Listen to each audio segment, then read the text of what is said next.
over the Red Sea with no sirens sounded in line with protocol. Houthi military spokesperson Yahya Saree said it was a Palestine II hypersonic ballistic missile. Here's what he has said.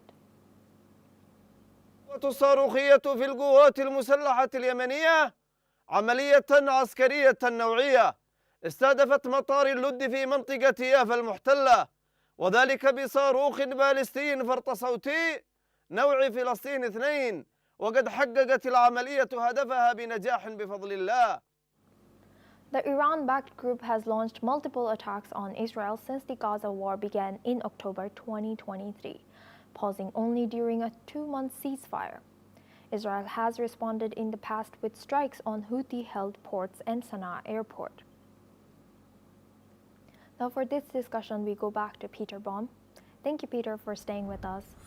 Now, given the Houthis' claim of responsibility for these continuous missile attacks on Israel, how do you think this escalates the broader regional tensions, especially with Iran's involvement? I don't think it does. This has been, I think I've got these statistics right, the 7th such attack in the last 8 weeks, which have failed dramatically. As you quite rightly pointed out, the normal protocol is for sirens to go off and for the Israelis impacted in the affected areas to go into their bunkers.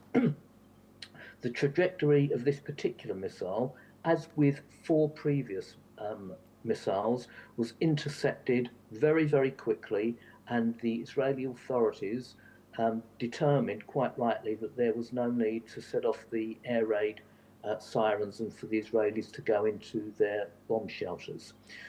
The attacks are becoming less frequent from the Houthis, which is a clear sign that the number of ballistic missiles that they have is gradually wearing out.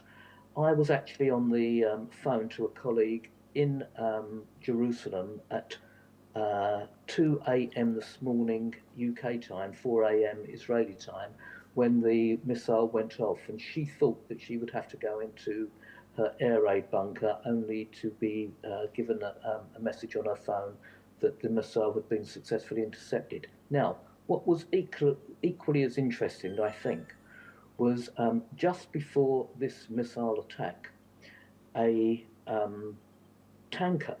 ship going into the sailing from Djibouti and on its way to Yemen with 750 tons of weapons on board was intercepted by the anti-Houthi Yemeni government in waiting, let's put it that way, and the crew taken prisoner.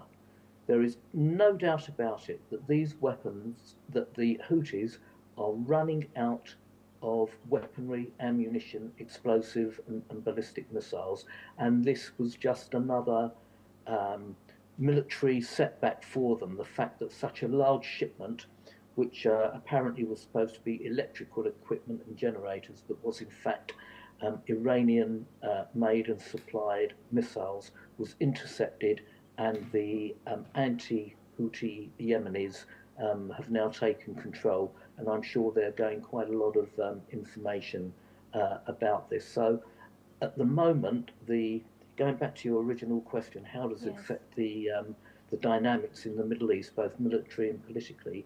Yes. The Houthis are really under severe pressure, both diplomatic and military, and seem to be failing in their objectives to create havoc in Israel. Thank you very much, Peter Baum, for joining us and sharing your insight throughout our news. Now, this is all we have time for. We will continue to bring more news updates from around the world.